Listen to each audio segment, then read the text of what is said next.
حضرت عثمان غنی رضی اللہ تعالیٰ عنہ کے دور میں جمع قرآن۔ بسم اللہ الرحمن الرحیم۔ حضرت عثمان غنی رضی اللہ تعالیٰ عنہ کے دور میں جمع قرآن، یعنی قرآن کو جمع کس طرح کیا حضرت عثمان غنی رضی اللہ تعالیٰ عنہ نے اور کیوں کیا۔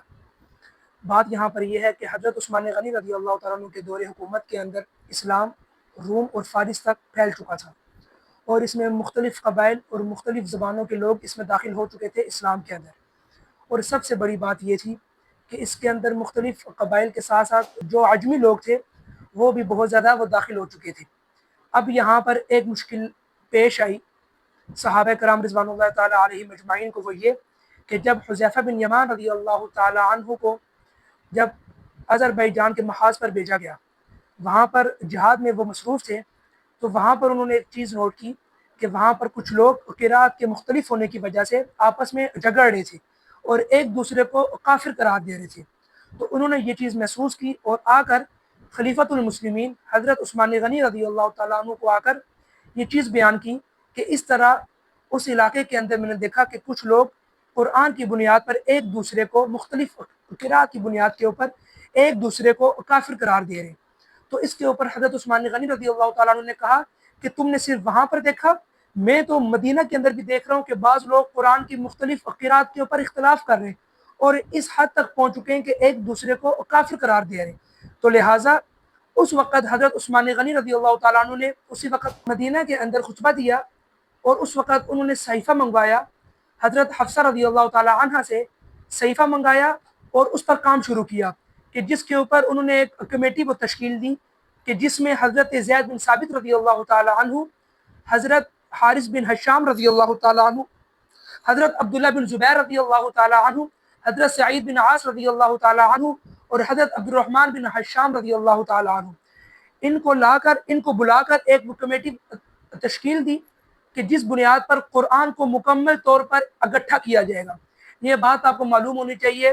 کہ حضرت ابوبکر صدیق رضی اللہ تعالیٰ عنہ کے دور حکومت کے اندر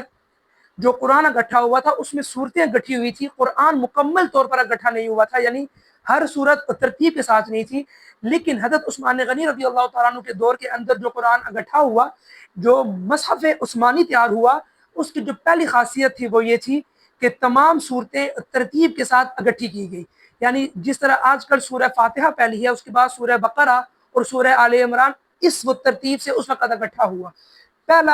پہلی خصوصیت یہ تھی مصحف عثمانی کی کہ تمام صورتیں اکٹھی کی گئی۔ پھر نمبر 2 ایسا لکھا کہ جس میں تمام وہ قراتیں سما جائیں۔ میں نے پہلے آپ کے سامنے ذکر کیا تھا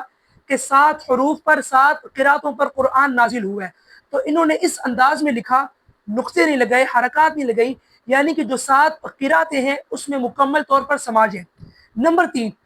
حضرت عثمان غنی رضی اللہ تعالیٰ عنہ نے جو مصحف تیار کیا اس کے 7 نسخے تیار کیے، 7 مصحف اور تیار کیے جو الگ الگ علاقوں میں بھیجے۔ نمبر 1 مکہ میں بھیجا، نمبر 2 یمن میں بھیجا، نمبر 3 کوفہ میں بھیجا، نمبر 4 بصرہ میں بھیجا، نمبر 5 شام میں بھیجا، اور نمبر 6 مدینہ منورہ کے اندر ہی رکھا، اور نمبر 7 یمن کے اندر بھیجا۔ یہ 7 مصاحف تیار کیے، یعنی کہ 7 نسخے تیار کیے ایک ہی مصحف کے ایک جیسے، اور پھر ان کو الگ الگ علاقوں میں بھیج دیا۔ یہ تیسری خصوصیت تھی۔ نمبر 4، حضرت ابوبکر صدیق رضی اللہ تعالیٰ عنہ کے دور حکومت میں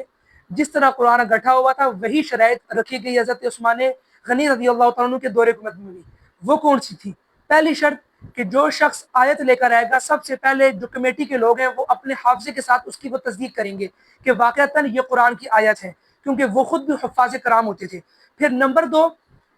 جو شخص قرآن کی آیات لے کر آئے گا اس کے ساتھ دو گواہ ہونا لازمی ہے، یعنی یہ جو میں نے آیت لکھی ہے اس کے اوپر 2 گواہ موجود ہونے چاہیے۔ پھر نمبر 3،